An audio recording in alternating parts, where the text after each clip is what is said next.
Hi, it's Lynn, your adulting coach.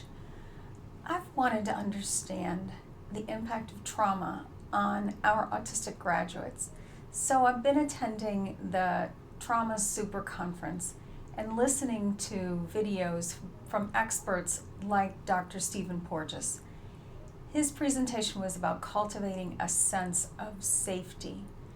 I'm aware of Dr. Porges' work with autistic people because he believes that it's our reaction to our bodily sensations that actually inform the way that our nervous system responds. So let me go over what he talked about in this conference and really try to make it so that I understand it and can use it, and hopefully you can too. He argues that the words anxiety and stress are disrespectful to our nervous system, that we're not honoring what our body's trying to tell us when we name it those things. What's happening is that we're in a psychological state of threat and defense, and our body is broadcasting to our conscious brain that there is a threat. Now we try to control that body through language, through stories, through thinking, but our body is saying, hey, I'm disrupted and destabilized. You need to pay attention. There's a good reason for my reaction. But unfortunately, when we're in this protective reaction, we're not supporting health, growth, and restoration. And if we're just born with an extra sensitive brain, it's going to have an impact on our learning. So anxious people tell us that something's going on in their heart or in their gut.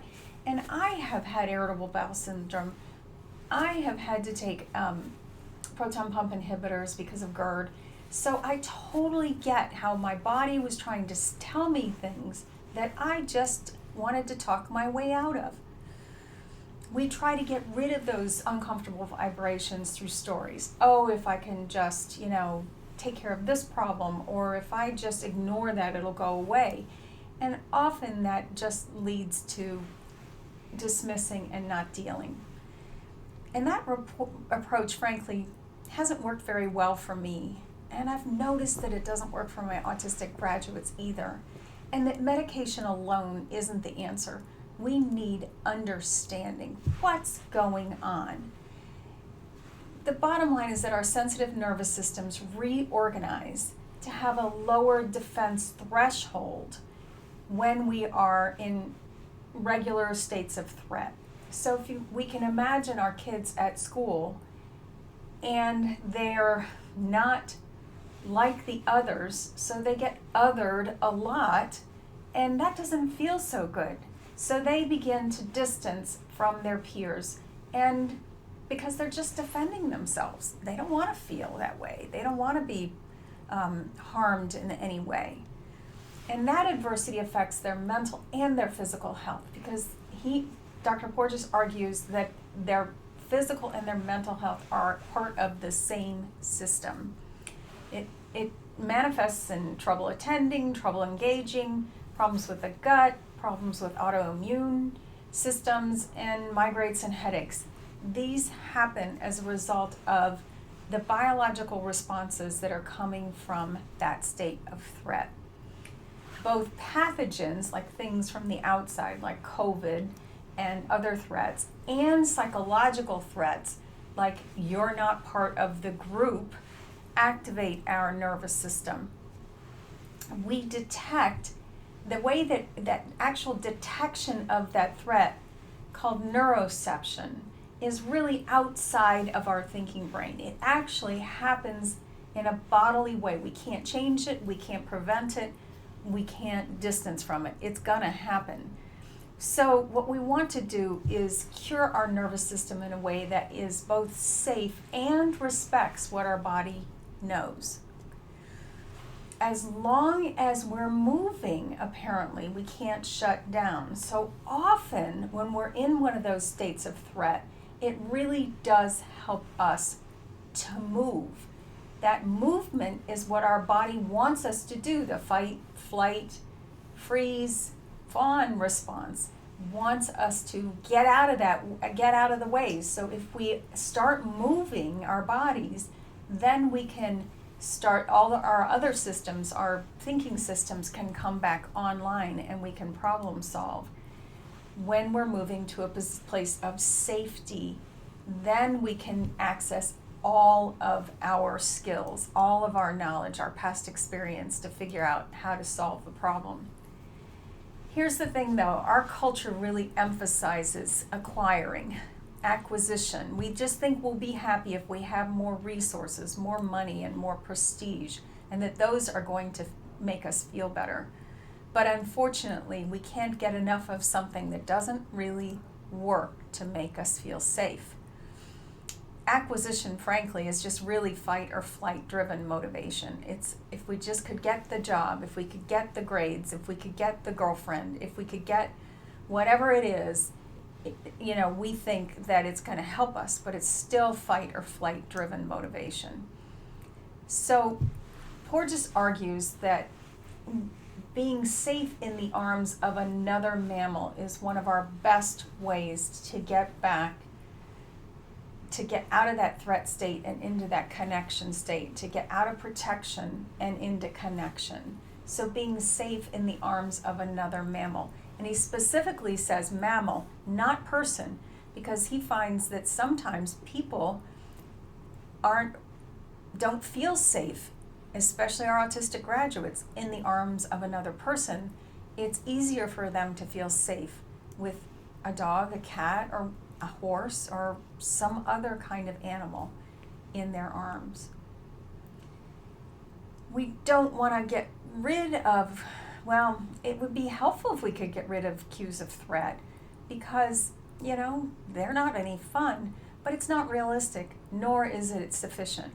What we really want to do is notice that when we're in that level when we're in protection mode, we're spooked by a lot more things that normally wouldn't spook us.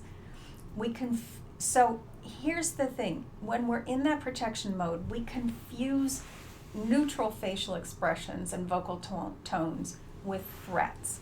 And that has been something we have learned on a body basis. It's not something that's so conscious. It's just that we're registering whatever the signals the other person is sending us as threats.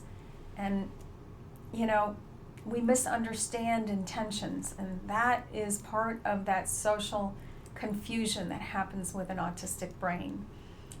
Someone with trauma history will not decide to become vulnerable and connect because they have found in the past that they have been hurt when that happens. They've been battered in that state before, when they were willing and open in a classroom situation, or an at-home situation, or in a medical situation, or many places where people just don't understand what's going on with their brain. And unfortunately, the more we look for threat, the more we find it, even when it's not really there. When we're anxious, on top of it all, we broadcast cues of threat to others. So what we actually do is push away, through our broadcasting threat to others, we push away the soothing that we could get by being together with other people. We don't co-regulate. And this is a biological function that is built in. That's the reason why humans are humans. That's why we are social beings. Our voice intonation, our facial expression, our muscle tone, our posture, our movements are all cues of threat or safety. It becomes a self-fulfilling prophecy when we lower that threshold of threat by seeing nearly everything as threatening. And that's why we find our kids, our graduates, retreating to their room and on screens where they feel more comfortable. They're more safe. When we feel threatened, we just push away others. So I hear from parents that they just don't connect, they don't talk, they don't tell me anything anymore. And that's because they feel safe. And their threshold of threat is so low, that there's, unfortunately, nearly everything we do adds to that threat state. We want to notice the power of the muscles in our faces during human interactions and see what we can do to project safety and love. It's really love. Our voice, our facial expressions, even the muscles in the middle ear reflect what we're feeling.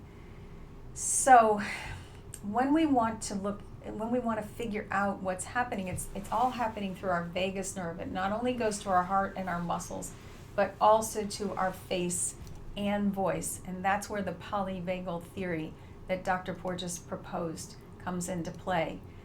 The studies show that if a mother's voice carries more intonation, more prosody, more up and down, oh sweetie, it's okay, I'm here for you, I love you, more pro-social intonation and vocalizations, that their babies calm down faster. And that kind of reciprocity, what we want to do is we want to send that signal and hope that we can get them to come back with it so that we start to feel safe with one another. When we tell our kids we love them, when we encourage, when we do our best to collaborate and create solutions that really work for them, that's how we can start feeling safe with them. And then we draw from those memories to calm ourselves. Those are the memories we want to build with our kids. Here's the thing though, they're often the kinds of people that have learned that they will be injured when they're vulnerable. So because it's a biological learning, not a thought-based learning, we need to approach it strategically. What can we do to help? We need to find islands of feelings of safety and co-regulation. When is it that we are in tune with each other, when we're one with the music, when we're in a flow, we're engaged? Is it cooking? Is it walking? Is it driving in the car? Is it listening to music? Is it watching a movie? This is what our autistic graduates crave with us, and how it will help them move from that protection to connection mode. We just need to remind ourselves that if their nervous system is extremely cautious, it's their nervous system's detection of safety and risk, and it's not their intentional thinking. They are not rejecting us. They are responding to their nervous system, to their body signal of safety and threat. We want to create those wonderful narratives that they are okay with us, and to slowly but surely help them step into the working world, into the adult world outside of their home, outside of our home, little bits at a time, so that they can start to notice when they are safe and retune their nervous system. So, but we gotta notice that if those cues of safety aren't true and present, they are gonna wanna flee. So when they tell us about scary things that happened, even if it's something, we just don't get, we need to reflect their emotion and what they're telling us so that they feel heard. Then remember that their nervous system, its purpose is to keep us alive. It's to keep us safe. A very low part of our brain has that decision-making system. It's got a mind of its own, if you will. It decides, this is dangerous, I'm going to get you out of here. This is autonomic. It just happens. It evolved from shutting down. That was the first thing. If something threatened us, we just went in the cave and hid. To mobilization, to running away from it, to social engagement. So that's the order in which our autistic graduates and we process whatever's happening in our world. It knows, though, now that shutting down is death, so it's going to want to flee. So That's why he argues, and I agree, that the portal to co-regulate our minds and our body is movement. Movement can be anything in the form of yoga, walking, dancing, swimming, weightlifting, anything in which we are using our muscles and making things happen with them. Those are the practices that really help our kids regulate and co-regulate with us, so that we all can understand what our body is telling us. Here's the thing, we're often disconnected from the emotions in our body. We avoid those feelings, those vibrations, because our mind clutter, the way that we've been taught to think, is to dismiss them. We are taught to ignore our feelings, to pick ourselves up by our bootstraps and keep going, to have a stiff upper lip, to ignore what our body is telling us. We've been retuned now since the pandemic to even be worried about being in the presence of a lot of other people. We have to notice that this has happened and re-enter slowly and retune our brains to go back to being willing to engage in social situations. We want to rehabilitate through our social interactions and learn about how our nervous system reacts. Really notice, drop down into our bodies and scan it from toe to head and from head back to toe to see what our body, the information that our body is telling us. And if we can learn about it, then we can understand just exactly where our zone of tolerance and intolerance is and sort of push it a little bit past our comfort zone. We monitor ourselves and learn about them so that when we are challenging ourselves, like going to get a job or interviewing, we just notice in the very next smallest step how our body is reacting, and we honor that. It's trying to keep us safe, and yet, okay, we're going to do this thing anyway and recalibrate that threshold of threat. If we try to get social nourishment from thoughts and our body isn't ready, it will say, hey, you injured me. Don't do that again. It's not going to listen. That's why we need to do this work gently. That's why pushing someone is not the best strategy. We need to figure out the pathways that work for us.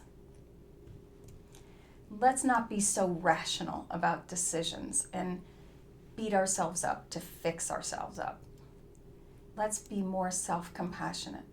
That's how we and our autistic graduates are going to make progress so that we flourish together.